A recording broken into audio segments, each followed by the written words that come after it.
Albion Online is about to receive its new update Into the Fray, which is the 12th major content update for the game ever since it was released. This new update brings a bunch of new features, changes and improvements to the game, which all have a direct impact on the combat, exploration and economic activities in the world of Albion.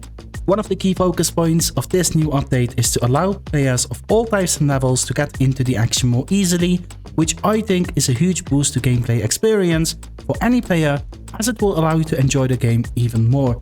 Overall, the 12th update to Albion Online, Into the Fray, includes Magic Staff Overhaul, Portal Towns, Castle and Outpost improvements, Activities Overview and Dynamic Events, Victory Emotes and Twitch Drops, Crystal Arena, Non-Lethal Crystal League, updated resource graphics, quality of life updates, and additional changes and improvements to the game, which, as you can see, is an enormous list of changes and additions. I will go over each topic in greater detail, so feel free to use the timestamps below to navigate to the ones you're interested in, or if you have been out of the loop and wish to return to Albion with this new update, perhaps it would be a great idea to inform yourself about all of it. Starting with the Magic Staff Overhaul, SPI has taken upon the quest of reworking the entire Magic Staff line within the game. These are getting new and improved visual effects, animations and sound effects, along with many of the staffs receiving a complete rework and even some brand new abilities.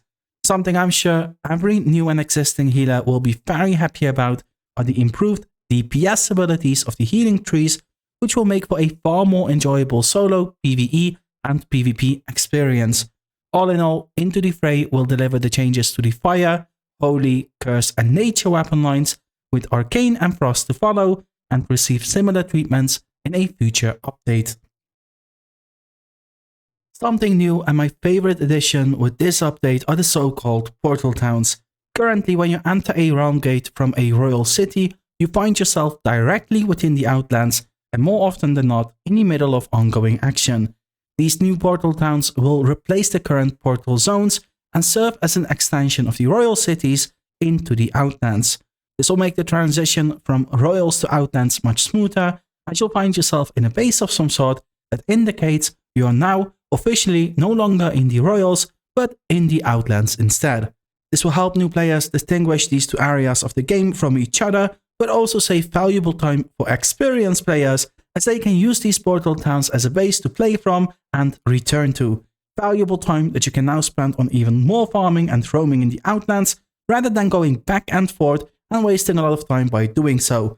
The features of the Portal Towns include major NPCs and buildings, such as the Travel Planner and Repair Station, and each portal also shares its bank and marketplace with its corresponding royal city, allowing you to buy, sell and re-gear within the Portal Town. As for the cherry on top, you can also use the Portal Town as a respawn point, keeping you in and closer to the action in the Outlands even after defeat. Alongside all of that, the Invisibility Shrine also receives a full rework both in visuals and its effect. The Portal Towns are definitely my favorite addition to the game from this update, and I'm very sure it will drastically impact the Outlands experience for many groups and players. This update also brings big changes to castles and castle outposts. The improved layouts and visuals of these contents are to make the fights more dynamic and fair compared to the current setup, where both of these contents have a one-way approach not only in attack, but also defense. The way rewards work for these two contents will also change. Instead of getting passive season points, your guild will now get the season points through the Conqueror's Challenge, where a new might level for this content will be added, which also means that guild members participating in these contents will receive might from here on, making it easier to get those cool rewards from the Conqueror's Challenge. And not only will those rewards for these content change, but also the loot rewards. The loot chests for castles and castle outposts will now have varying rarity levels, which are pre-announced on the world map together with their spawn time, meaning groups can decide which rarity chest they want to go for and contest accordingly. Unfortunately, there won't be any legendary chests during the week, as they will be limited to common, uncommon and rare, but during the weekends there will be guaranteed legendary chests in both castles and castle outposts on fixed timers. As for the timers for the legendary chests, and with that peak chaos and content, these are 13:30 and 19:30 UTC on Saturdays and 1:30 UTC on Sundays. Other chest unlocks in these contents will be at the timers you can see right now, with each time slot granting a 67% chance for a castle outpost to spawn a chest and a 40% chance for a castle to spawn a chest, meaning the action will be at different locations at different timers. Another new feature in the game with Into the Fray are activities overview and dynamic events. Starting with the new activities overview interface, you'll now have a quick streamlined overview of active challenges and your progress to various rewards within them. For now, these challenges include the Adventurers Challenge, Faction Warfare, and the Conquerors Challenge. Dynamic events have also been added to the game, which are events that offer bonuses for a variety of activities. These will change periodically and will make for crafting bonuses, additional fame and loot in Hellgates, more yield from gathering specific resources, and even more faction points in Faction Warfare. The devs also said that on top of the initial pool of events that are to receive these bonuses, there is also the possibility for this to be expanded to include rare and higher value events in future updates. Something I think many of you will be interested in are the victory emotes and Twitch drops. And rightfully so, because for a game of this size, Twitch drops are long overdue. Victory emotes will be a new type of vanity that will be added to the game with Into the Fray, which players can use to mark their kills with various visuals.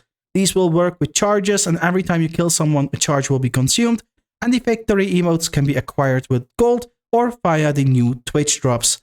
Speaking about Twitch drops, players will be able to unlock various items by watching a wide range of Albion content creators, earning valuable rewards while simultaneously supporting the Albion community.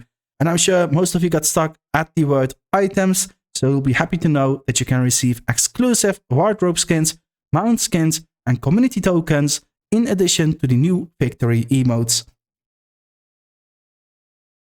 With Into the Fray, a new ranked mode, the Crystal Arena, will be added to the game alongside the existing unranked arena.